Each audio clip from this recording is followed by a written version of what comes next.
Hello and welcome to the Final Bell, the official Geelong Cats podcast. It's great to have you with us. We are brought to you again, as we are every single week, by Panther Tyres. I'm hidden away deep in the bowels of my house, just trying to hide from homeschooled children at the moment. Scotty Gullan, he's the smart one. He goes and hides in his car. He's very, very clever. Scotty, welcome to you. Hello, Cameron. Yeah, I escape. I go in parks and hide in barn heads. You have always been very clever, Scotty. And as always, we are joined by Mathew Stokes. We're going to talk about last night's game and also the West Coast Eagles game. We've got two games to break down for you coming up. But before we do, Stokes, welcome to you, first of all. But it's with a tinge of sadness that we welcome you. Unfortunately, it's been a tough couple of days at the Geelong Footy Club. A number of decisions have had to be made around staffing going forward, and due to the COVID-19 impact, redundancies have had to take place, and the Geelong Footy Club has lost some incredible people over the last couple of days. It must have been really tough for you and all the team at the Cats. Yeah, Ling, I think like the rest of the society and community and the rest of Australia and the world, there's been a lot of changes being forced about with COVID, and our club's no different. And over the last probably week or two, there's been decisions that have been made, and it's been a pretty tough couple of weeks for everyone involved, and especially the guys who have been made redundant and had to leave the club. You know, I think you of all people will know that the backbone of every football club are the people that you have it, and they create your culture, and they're the guys behind the footy team that make the footy club what they are. And we've lost some really, really good people over the last couple of days, and it's been a hard couple of days to get through, but I'm just fortunate that I'm still there, but there's people that you know and I know that we're really close to who have lost their jobs. So it's pretty sad times, but it's the reality of the circumstances we're in.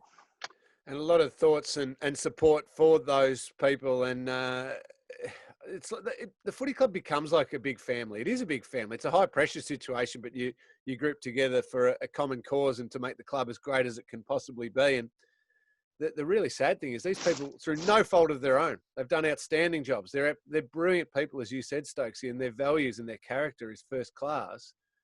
And through no fault, unfortunately, they lose their jobs from this. So it really is a tough time. So thoughts with you and with all of the staff who are still there at the Cats. I know that you'd be missing your colleagues in a big way. So please pass that on from me and from us here on the podcast team. No worries, mate. Let's get into last night's game. The three of us sat back on the couch. I don't mind the idea of the 5:40 on a little Wednesday night, just being able to sweat the fire going and switch the footy on. I even got early to bed as well. It wasn't the highest of class games. It wasn't the most high pressure game going around, but the Cats certainly did enough. And apart from some goal kicking issues throughout the second term, we're completely in control of the game from start to finish. Scotty? It was a practice match in August, Cameron. Come on, let's be honest. We played. I was trying to pump it up a little bit, Scotty. We played. I mean, it was very smartly done by Geelong. We played, danger forward, so he had to rest the night off, even though he played. We rotated a lot of kids, but there was a lot of positives. But I mean, North are in a hole, and they're not getting out of it at any time soon. So I thought it was quite smart man management. The Cats did what they had to do and found a couple of players along the way. I really liked the game of a couple of the young boys. Fogarty, yes. Outstanding. I thought in the middle of the ground too, not just buried in a forward pocket. Yeah, and you can see he's still little, but he's starting to get some shoulders on him, Stokesy, and you'd know that. Not well, I was going to say not to say you are little, but you are very little. But once Stokesy, you get that bit of strength as well, your confidence grows and you understand that a bit of a bump or a bit of a tackle isn't something to panic about, and the composure comes from that. I reckon we saw the first signs of that from Fogarty last night. I think it just shows you need a bit of a run at it, like a young kid still finding his way at AFL level, and then being able to get a pretty good pre-season. He's gone from a really skinny kid to now he loves walking around the change rooms with his shirts off because he's got a few abs and a few muscles where he never had before. So he's always got his shirt off, folks. But no, it just shows that on the back of a really good pre-season, getting a couple of games and feeling a part of it, your confidence does grow. But like Scotty said, it was against North Melbourne last night, who looked pretty average. But you can only play who's in front of you. So to be able to have like him and even Zachy Tui playing forward line, he probably should have kicked 3 or 4. I think mixing it up and giving us a bit of a different look was really good in the sense of the inside 50s and the entries that we had made us look a little bit more dangerous. On the same theme you said with Fogarty there, Stokesy, Sam Simpson as well. He didn't have as good a game as Fogarty, but I thought in moments and clever little moments, use of the body, clever ball use, he just continued his improvement. I think so. I think we get caught up a lot on the possessions and your ranking points and, dream teams and all that kind of stuff, where impact on games is what I consider more important. And if you can be a half-forward flanker or half-back flanker and, have your 12 to 16 possessions, but have an impact on the game, it's a lot better than someone who's had it 25 times a game and maybe, stats up in the back or gets nothing possession. So, little deft taps, his body work, like you said, a difference between, having an okay game to a great game with the amount of possessions that he gets. And you can see that with teams down the bottom of the ladder, players through the midfield just racking up cheap possessions and doing absolutely nothing with them, walking off the field thinking, well, I had 25 touches, I'm going okay here, when really I'd take that impact play every single day of the week over that. You're absolutely right, Stokesy. Scotty, Cam Guthrie continues. I know we all say this all the time. Don't say it, Cameron. If we stopped it now, the best and fairest was counted. Is he winning it? Oh, he is. And Sam Menegola's pretty close to him. I mean, Cam Guthrie, if anyone's thrived on this hub, this asterisk season, this guy, we talked about his consistency. Well, he's just a lock. He's the premier midfielder, which is good for this club because he just rolls out. There's not a run with. He's roles defined, it seems, in his head. He just gets the footy. He's sure-handed, makes the right decisions. And now he's not getting 15. He's getting 25. Like, he's impacting games. And, hats off to him. He's been clearly the best player of this hub situation. And he enjoyed little bro kicking his first career goal. Oh. Was that some sort of inside-out torp mongrel thing for his first goal? You know plenty about those kicks, Cameron. I think what the best thing about our makeup at this very moment is that you'd always go to Joel Selwood, Dangerfield, and Hawkins. And probably our most important player, and he's still a bit underrated as much as he is rated, is Mitch Duncan. Yeah. Then Cam Guthrie. And then Hawkeye obviously is still bloody good, but Blitzard. So there's a bit of a changing at the guard. And Danger, I don't know whether he's been injured at the moment because he's been playing a lot forward and his impact, he's got very high standards. So he hasn't had the impact that he normally does, which has been great for us because that means that the blokes like Sam Menegola and Guthrie and Mitch Duncan. I can't believe how well Mitch Duncan's playing after a pre-season that he had. So to be able to get that kind of output from those guys when, Sells missed some games, Danger hasn't been up to where he's normally playing, to miss Tim Kelly, to have the impact that we've had with those guys, it's been incredibly. I've got one. Point. Sorry, Scotty, go ahead. Oh, no, I've got a player for you who I think may have resurrected his career in the last couple of weeks, and I'd like for you to guess who that is. Ooh. I like it when you give us little challenges. I know. Resurrected. Resurrected. So that's suggesting that he was perhaps finishing up and nearly gone. Yes. Moving better than he has for a couple of years. A tallish individual. Herald? No. Close. Lockie Henderson. Oh, Hendo. Yes. Has moved better than I've seen him for a couple of years. Played really well against West Coast.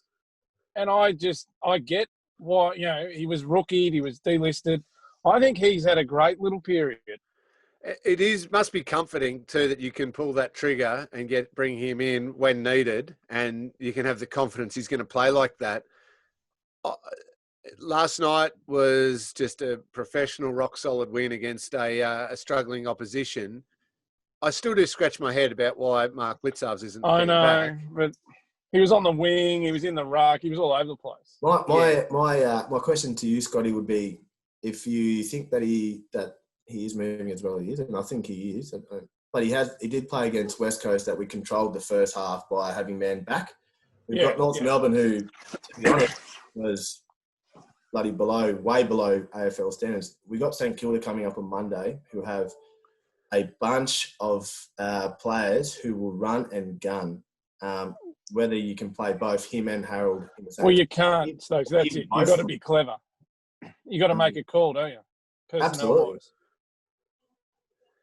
Which, in that scenario, I feel like I'm repeating myself. I think Blitzarves is that last person there can still, if a Dan Butler just squeezes through or a Gresham, Blitzarves has actually got the athleticism to cover him, that type of player, for 30 seconds or so until they can reset the matchups they want. I think if that type of player was to squirt forward and it was Henderson or Harry, I would worry a little bit about mobility. They prefer the ball in the air. They can read. They come off. They intercept. They do that outstandingly well.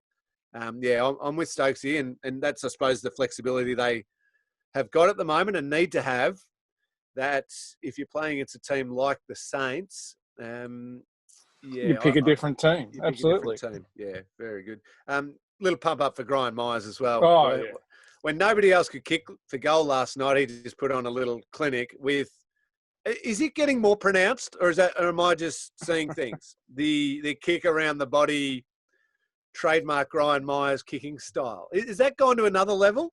I think so. I think he's had if you're really honest on how he played last year, he's probably hasn't been as influential as he was last year in the first 10 games that we've been able to play. I think it's 10 games that we've up to, but last night just showed how dangerous he can be with given a little bit more space. And that probably leads to, like, do we, with Gary Rowan as a tallish mobile forward and a Sava down there, having the openness of the forward line, I thought we looked a lot more dangerous going forward than we have in the past. So whether that's, Sava comes back into the side, no doubt about that. But what I loved to see last night was the space, even Dangerfield having space, Mitch Duncan running inside 50, and then I can't believe he missed that goal running inside 50. I already had it in the book, Stokesy. Or the handball to Simpson, or one or the other.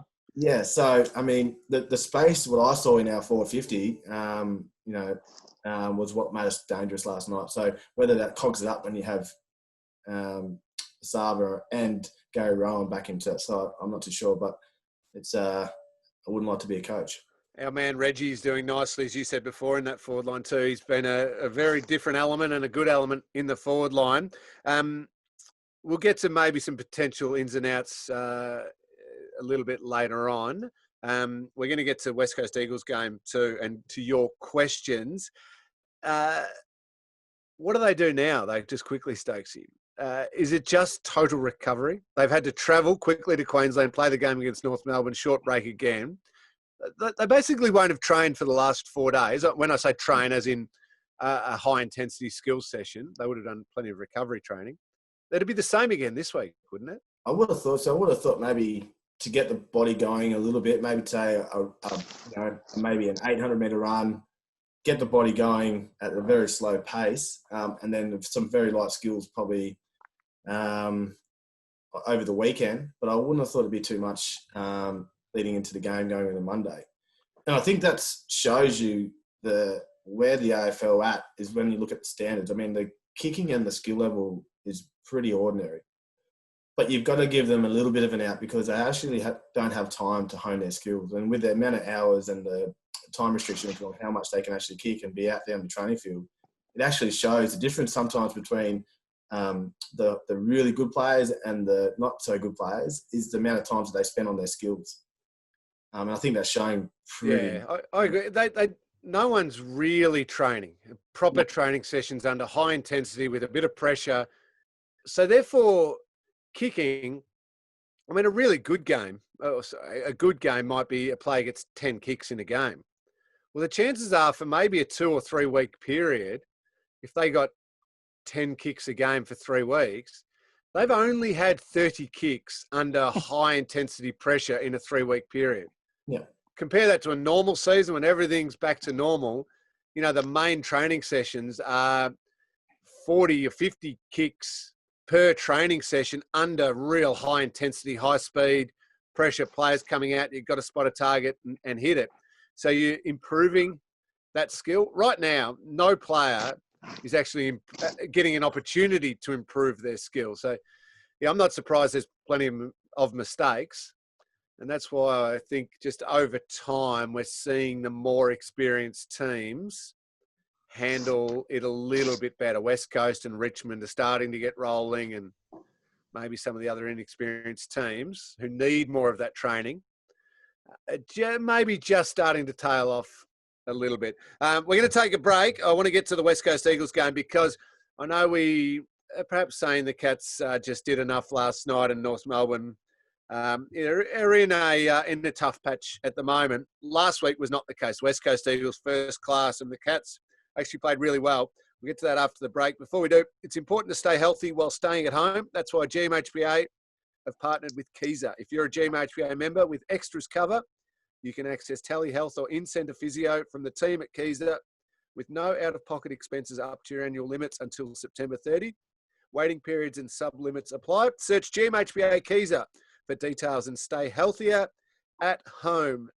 We'll be back in a second. We're going to talk Cats and West Coast after this. Welcome back. It is great having you with us on to the final bell. A little bit of a different one where we're going to do 2 games of football. We just thought we'd time it a little differently so we could break down the Cats knocking off the Kangaroos last night and also last week's game against the West Coast Eagles, where unfortunately the result didn't quite go the Cats' way, but it was a good game of footy. Scotty, though, before we get to that game, a friend of the podcast, a man who's filled in a couple of times when you go on one of your overseas jaunts and just put the feet up, junkets they're called, Mitch Cleary, St Mary's boy, Geelong local boy, he's made headlines in the last week, stood down by the AFL, correct me if I get any of this wrong, for releasing the name of Brooke Cotchin as one of the from the Instagram post that she put on about going to the day spa and breaking COVID-19 protocols,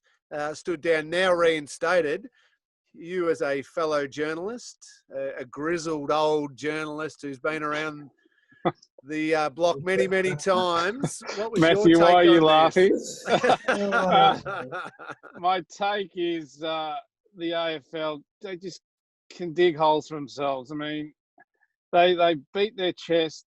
You know, Damien Barrett's their main rider, and they beat their chest about being independents. Well, what happened? Mitch Cleary, the name of Cotchin's wife was mentioned on radio. It had been around that afternoon. He had the actual post and reposted it on his own Twitter feed. And allegedly there'd been an edict from Richmond and the AFL that, we don't want to name the Cotchins. But that was already out. So and then the argument went into, well, independence, are you just a mouthpiece of the AFL or are you your own journalistic brand? And they have tried to claim that they run their own ship. Well, we've always thought they haven't. And this was very clear when he gets stood down for breaching an edict that he didn't know about. And I don't know how he would have known not to mention her name, but it's one big mess and the AFL's come out of it looking ridiculous. Is it, Cameron, just really quickly, I mean, there was a lot of talking about, let's not get into names, but talking about people not knowing what real journalism is and people shouldn't have an opinion on journalists if they're doing this and that. Couldn't it be say that if that's the case, then what are they doing talking about football games? It's funny that the arguments that have been going on about this is that everyone has a right to have an opinion, regardless of whether you're a journalist or you've been in uni or not. And we're no different talking on here, but also too, there's a game of footy that he has made a living off. So I don't understand why there's such an anger towards people who've had an opinion on this towards Damien Barrett and him throwing the stuff that if you don't know what journalism is about, then you can't have an opinion on it. Yeah, it's interesting. You're absolutely right that if everyone's entitled to their opinion, years of experience and I joke, but someone like Scotty and many other journalists who've had multiple years of experience, yes, they do have greater insights, But that doesn't stop people who haven't been a journalist for 106 years like Scotty having an opinion on how you think things should go. So no, I agree. Can I just ask one thing though, Scotty, on this? Correct me if I'm wrong. Social media is public domain. And if Mitch was simply putting something on that was already public, already well and truly the public because it had gone out to however many thousand followers, what is he doing wrong? Yeah, exactly. It's a non-issue. She had already, her tens of thousands of WAG followers knew, everyone knew. He just retweeted something and suddenly it was a blurred line that we're opponents to AFL media. We've been told, no, we have our own independence. We write, we're fearless. We don't get told from upstairs what to write and not to write. Well, hello. It's clearly not true. Yeah. And it has caused a little bit of a storm. Damien Barrett has towed the company line and has gone after Tim Watson. Tim Watson's fired back. And there's all sorts going on at the moment, Scotty. We love a little media spat, but Damien didn't exactly back his man, and that may have, and he then did a drive-by on a few people. Well, I just love a little bit of that. Some of them, Stokesy, over the years, the little spats between the journos have ended up as physical altercations. And, they're the good ones we like to hear about. All the journos look real tough, don't they? I'm the toughest, Mathew. It starts from me.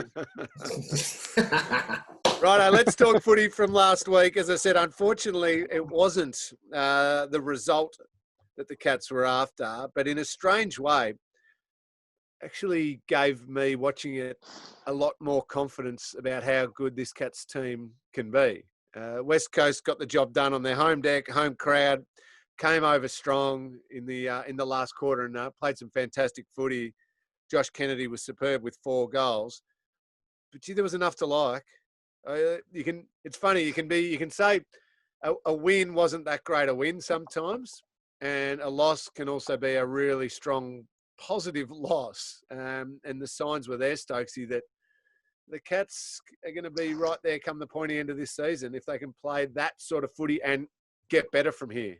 I think so. I watched that first half and we really dominated. We probably should have been up a little bit more than we were. And to be able to keep the ball off them with the kick and mark game plan that we had to stop their run and carry, especially off the half back line. Obviously, they were missing Jeremy McGovern, which is a big loss. But to be able to keep it off them and then be able to go forward at will and score was pretty pleasing to be able to do that. But whether we have the cattle and the players to be able to sustain that for 4 quarters, what showed in the third and the fourth is when we did turn it over and when we made mistakes moving the ball the way that we were in the first half, that rebounded pretty quickly and they were able to score and be able to get their run and carry. So the game plan was definitely the right one because we actually played great footy that first half. It just unravelled a little bit in the second half. And as it highlighted again, Scotty, how desperate we all are that either Reece Stanley or Darcy Fort body holds up first of all, and secondly, one of them grabs the number 1 ruck mantle and becomes super competitive because Nick Nat, while everything you're talking about is right, Stokesy, they were able to create turnovers and start their attacking game going. But gee, a lot of it started and almost set Geelong on the back foot at times from Nick Nat in the middle. Well, I mean, the coach said a great thing. He didn't want to kick a goal because then the ball goes back to the middle and Nick Nat gets to start him again. I mean, that Josh Kennedy tap was one of the plays of the year. I mean, you dream about that, I dare say, at training. Oh, yeah, we'll do this. And rarely does it come off. But, I mean, no wonder poor old Sav had to have a week off. I mean, he tried his hardest. He jumped into Nick Nat. But, see, he wasn't part of that premiership. That's the scary thing. He hasn't been fit for 3 or 4 years. He's a phenomenal footballer. And there was a flow-on effect from it that forced, obviously, Blitzarves at times to do some. Yeah. Blitzarves doesn't play down back as that anchor defender. Mind you, he didn't do it last night either. But, not having that ruck locked away still leaves that uncertainty about the Cats going forward. Now, Reece Stanley hopefully grabs it again with his body right, but if it's not, then it's Darcy Fort when his body's right, and he can have a go at it. They have to get that position locked away, and not dominant. I don't see either Stanley or Fort being Max Gawn or Nick Nat in the ruck. But you need to like have Nankervis. You need a Nankervis. Yes, yeah. To have total belief in the Cats, yeah, you got to think that we're going to halve it with Nick Nat in a game. Correct. Geelong versus Eagles, it's going to be a 50-50 split between those two, and then everyone else can go to work. And you impact contests around. Like Nankervis came into Richmond and became one of their most important players, and he'd be the 10th best ruckman in the comp, but he competed and he did a role. That's why Fort, when he was sort of had those couple of weeks, you're like, oh, you compete, you could be that man. Unfortunately, got injured, but I mean, they just need something. And like we saw Reece last night, hopefully he starts off again. Stokesy, unfortunately, we also witnessed how shattered why we were so shattered that Tim Kelly's gone to West Coast. Oh, yeah. Is there something, if you check the bottom of his feet or something, it's like he just glides across the grass. When there's a loose ball, everyone else is running and looks like they're running in quicksand, and he's just gliding across the top of the grass, swoops on it, and the ball's gone. Yeah. He's incredible. Yeah, he is. I hate him.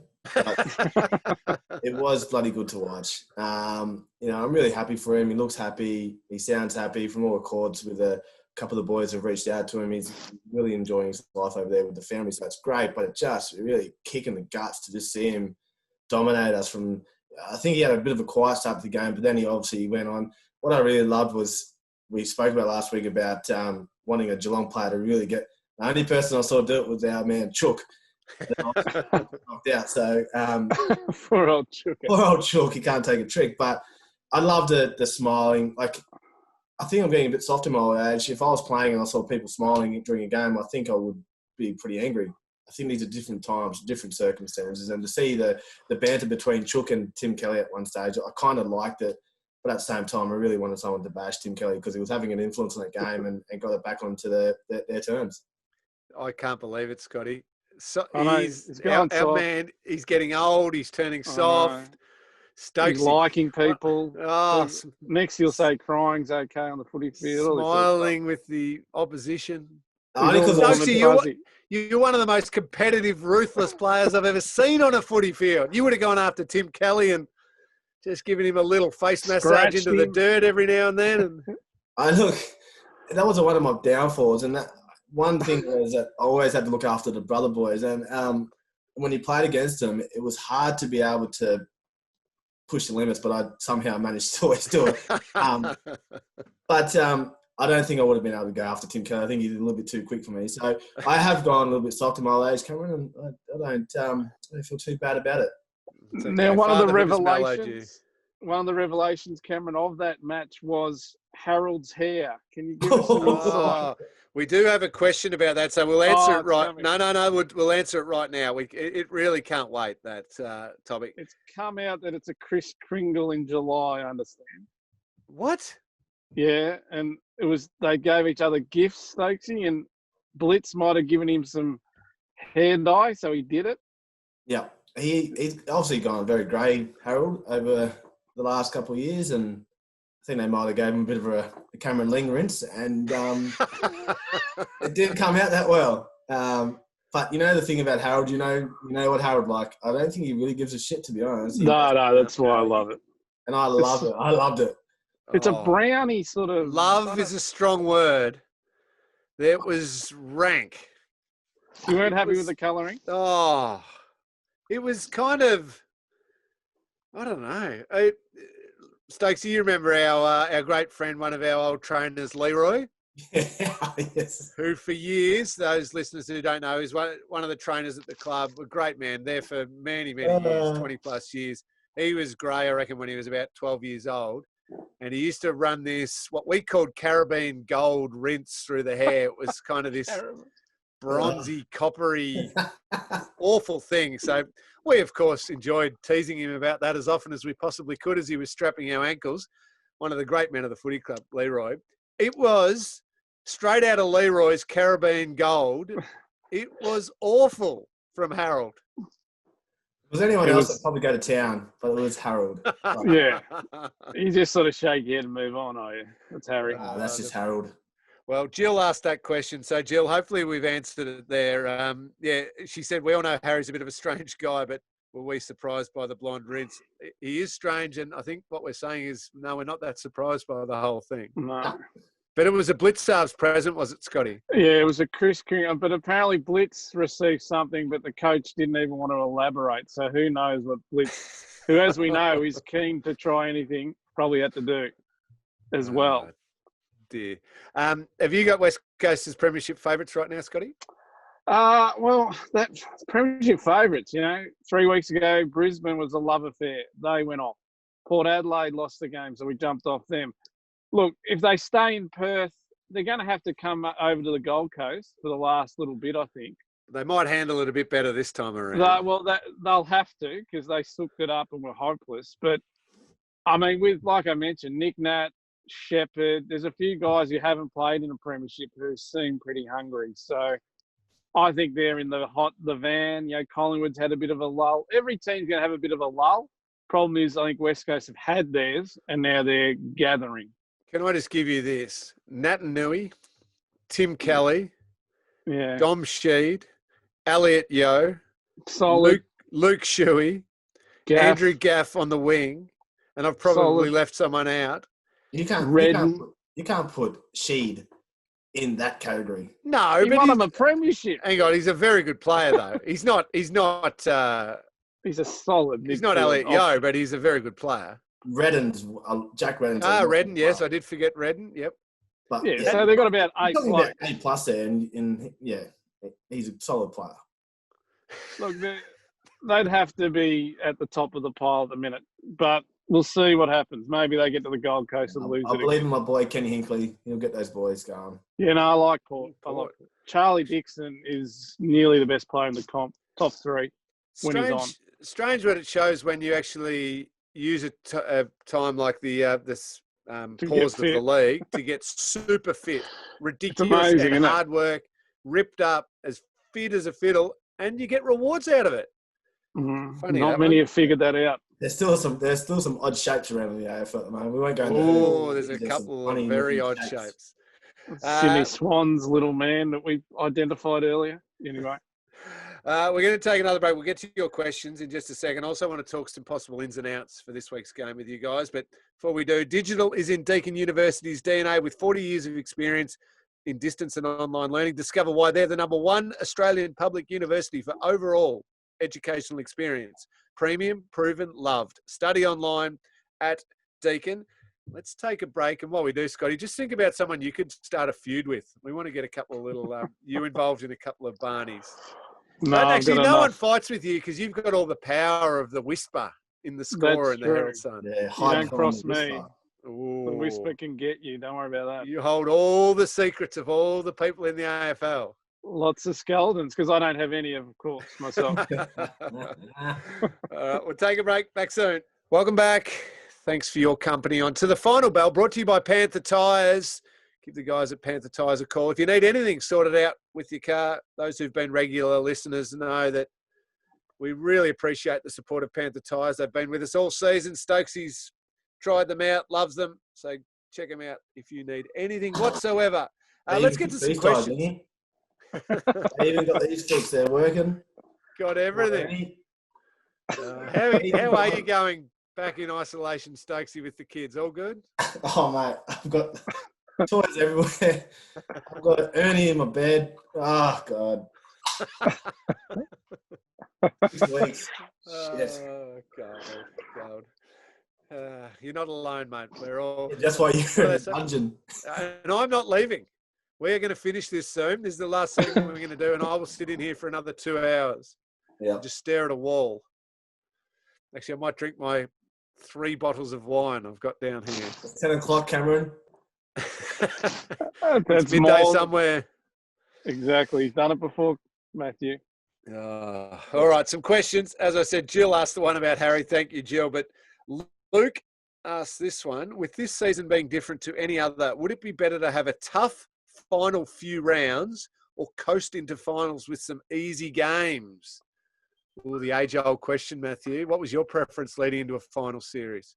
A tough run and be a bit sore and banged up, and then What about just sort of in this year? With this year, I would want, compacted games? if I was an old team, I would want an easy run home and then back in your experienced players to be able to deal with the pressures of finals.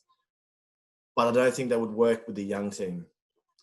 Yeah, okay, good call. Yep. That makes sense. Yep. And no way, Scott, is it right? There's no week off before finals this year. Is that the plan?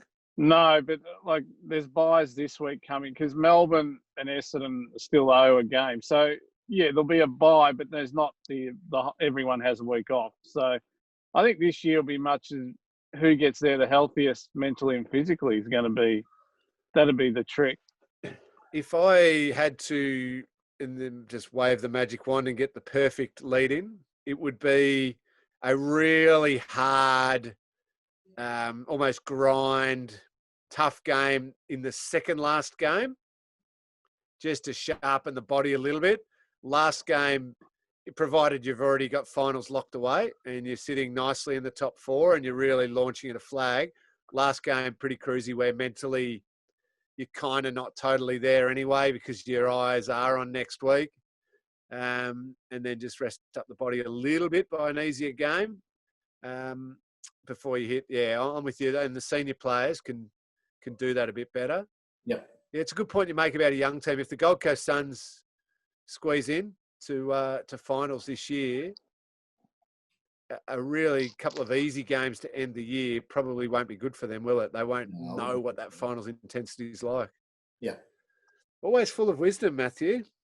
I should never doubt you. Some say, Scotty. Steve-O asked a good question here. Steve-O. Mark Blitzar's form says he should be All-Australian, but his position changes around the ground might prevent this. Is he a perfect bench candidate? Or can I add to Steve-O's question, does Blitzar's playing a little bit of ruck last week, a little bit on the wing on the weekend, actually cost him an All-Australian Guernsey come the end of the year? Well, given that one of us is on the selection panel and I know how this selection panel works, you'd think they would acknowledge that he deserves his position as a utility because his skills are so well utilised in different areas, but he maintains a high level. You'd hope he doesn't cost himself a spot because he's not full back for the whole year.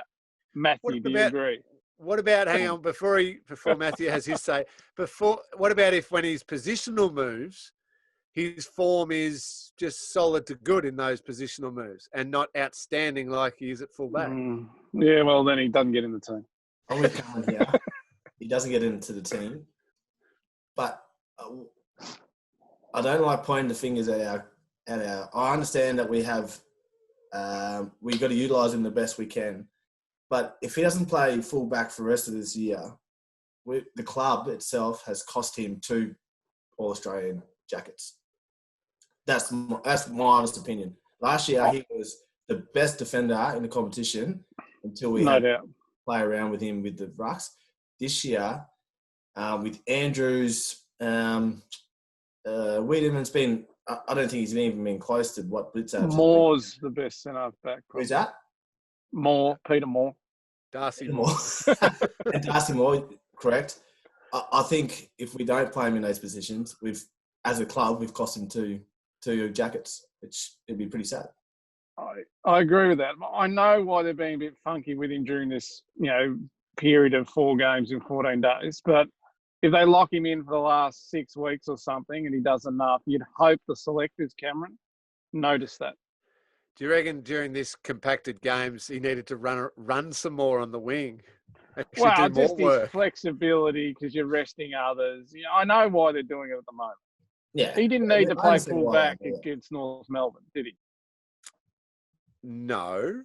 When Ben Brown went off, well, he wouldn't play on him anyway. I know what you're saying. It's probably going to cost him again because Cameron won't man up for him. No. It should be you'll get Shane Edwards in, though, Cameron. You'll get Shane Edwards in, so that's all right. There should be a reality TV show years later about what goes on in those meetings and the fights that start. All right. Nerily asks, does having children change someone as a player? Sam Menegola is in career best form at the same time as he's just had a bub? I don't know. I can't answer it narrowly because I didn't have kids until I finished. Mathew, you're the same. Yeah. Did you ever notice a change in any of our teammates once they became a dad? I noticed them not rocking up to the pub when they were asked to come to the pub. Pointing the finger squarely at Cameron Mooney. Oh, yes. Well, and it definitely didn't change Scarlett and Milburn. They No, I were was still gonna just say. as crazy as ever. Dash's kids were a little bit older. Scarlett. I think it rounds them a little bit. It's definitely softened Moons. I don't know. Like, he's coming from a pretty hard place, so I don't know how soft. Oh, shit, I shouldn't dig I'm going to catch up with Moon soon, so I don't want to go too far. But I think you're calling Moon soft, is what you're saying. He is soft. He's always been a big softie. He is a big softie. The big emotional, cuddly teddy bear, Moons. It's all bluff. I know. He had 1 year where he thought he was all crazy going on the field, getting suspended every second week, and then he had long hair and turned into a pretty boy. We have to get him on. He has to be a guest. Sorry, brother. Sorry. Hey, not many had kids when we were playing, though, did they? It was Milburn, Scarlett, Mooney, Wojo, yes. No, that was about it. That was it, I reckon. I think Boris back end. Oh, yeah. Boris played till he was 45 years old. He's 60 now, isn't he? Yeah. He probably can still play. The worst thing is Boris can still play. Looks ridiculously fit. Him, right? Yeah. He still looks good too. So to answer your question narrowly, none of us really know, but your point is very well made about Sam Menegola is having his best season so far. And then going Reece, into a year, his kid, Reece was best on the week after as well. Yeah, that's that's true. right. It's just he got injured. Maybe after they have children, they realise, oh, wow, it's just an absolute whirlwind storm at home. I'll spend more time at the footy club putting in more work and training and recovery and actually love being at the footy club.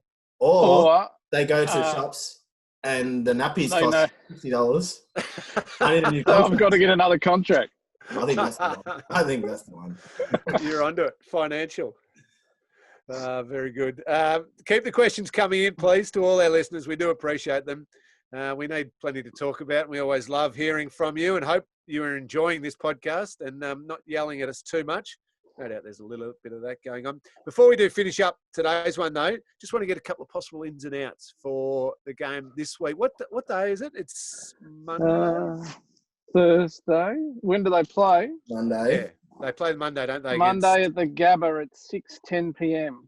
Oh, Scotty broke my heart, but apparently he was misquoted, we've been told, about he being 4 to 5 weeks away still. Let's get to the bottom of this.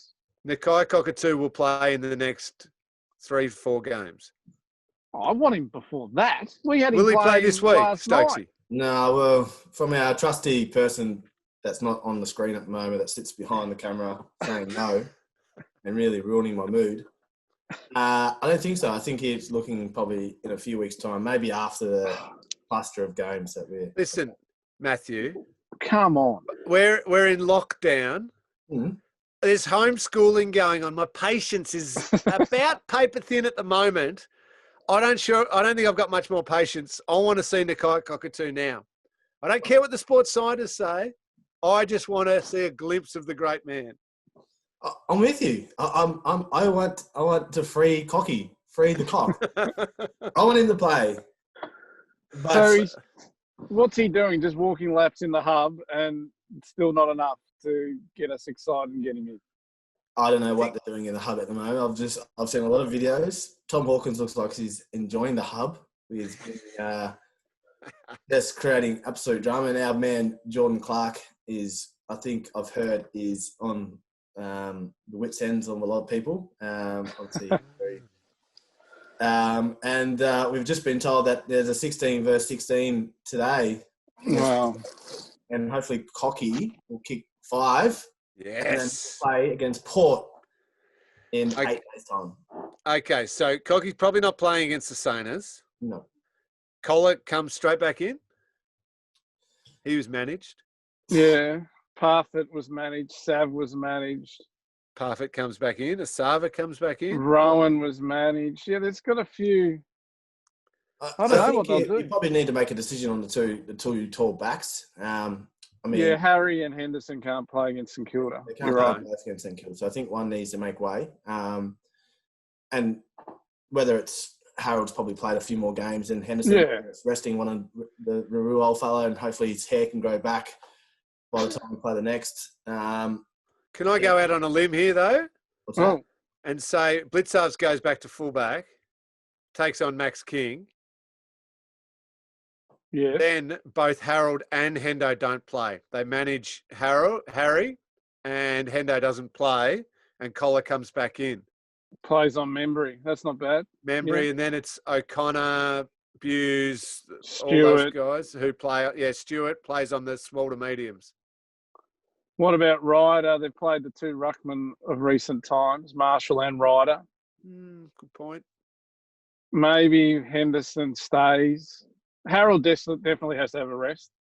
Okay. But then, I mean, you got Close. Atkins came back in. Yeah, you got a few decisions to make. Jack Stephen came in, had 21, looked busy, but he only seems to play once every 3 weeks. By the way, Close looked good again. Just his pressure and he created a couple of goals. Kicks it well. Yeah. And then you got to look at. I think this year is not who you're playing this week. We're playing Port in what's that, 8 days time. Yeah. The big man and Charlie Dixon. What's the other tall fella there? Todd Marshall. He's out injured. You've sort of got to start to think about who you're playing in the coming weeks. So, yeah. So we're not going to see Freddie Krueger. Is that what we've decided? He just gets teased on the emergency list every week. Every time I say Sonia Kruger is playing, he doesn't. So this week I'm saying he's not playing. He's not playing. And I see even my ammo man, who I did a great story on, which you read, Cameron. Francis Evans keeps popping his name, sort of gets popped up. Nice. We haven't spoken about him, and no one can tell me who he is, but he bobs up. Now, well, hang on. Before you bring in too many more in Scotland, does Chook get back in? No, poor old Chooker's concussion's going to linger. He's still in Perth, poor fella. Is he really? Oh, no, I don't know. Oh, I thought that might have cost him. Okay. All right. So we think, Parfit comes back in and Collar, and Sav will come back. Work out what they're doing with Sav. Rowan, well, there's a question mark. Did you like the forward structure without him? I don't know. So what you're getting is Cocky's not playing this week, and our only hope is Port Adelaide. Yeah, basically. Okay. Hopefully we have better news. Might stay in that dungeon a little bit longer, Lingy. Now, just for all of our listeners, if you're able to follow the ins and outs of what we just suggested, then good on you, because I got no idea who we've got coming back and going out. I don't even know what day it is, Cameron. This footy cluster has really done my head. I don't know. I just sit down and I just end of the day exhausted and flick on and there's a football game on. I'm quite happy with that. NBA's back. That's got me pumped. Who's playing today? I don't know. My Celtics lost to Miami. What was going on there? They look pretty average at the moment. Hey, talking about a few bigger boys, the NBA players, a couple of them look like they've really enjoyed their downtime too. You can notice the difference, can't you? The couple of guys have come back a little bigger, and a couple of guys have come back absolutely just ripped up, cut up, and firing. It's good great to watch. To have it on. Is NFL getting a start, Scotty? Have you heard? Well, I mean, every day we get my feed gets, someone's opted out, but I think and the Eagles coach tested. I think they're pretty determined they'll find a way, but there's going to be an interesting look on some teams, I think. It is funny, the thought of just footy all the time, NBA and then NFL around the corner. I'm approaching this lockdown period a little bit better than I did the previous one, when all I had to look forward to was The Last Dance. You have to do all this stuff, Cameron. A lot of NFL Fantasy League draft research, Cameron. Yes, correct. You got to get some batteries for those toys, Stokes. They got to make all the noises and music. And no, you don't put them in batteries in, because these ones here somehow in the middle of the night all of a sudden you can hear the buttons going, and I don't know what I've got to go somewhere. And it scares the living daylight out of me and Amelia. So we just keep these no batteries. Very good. All right, we better go. The Cats take on the Saints on Monday night at the Gabba. What time did you say, Scotty? 6:10? It's a 6:10. It's a double header. Fremantle take on Hawthorn after that in Perth. That is gold. I love the early start because I can use that as bribery for my kids to do all their schoolwork. And I say you can watch the whole Cats game. Great result. Thank you, Stokesy. Thank you, Scotty. Enjoy the weekend. Are we up to that yet? No. Enjoy the rest of the week. Enjoy the weekend. And we will talk again next week.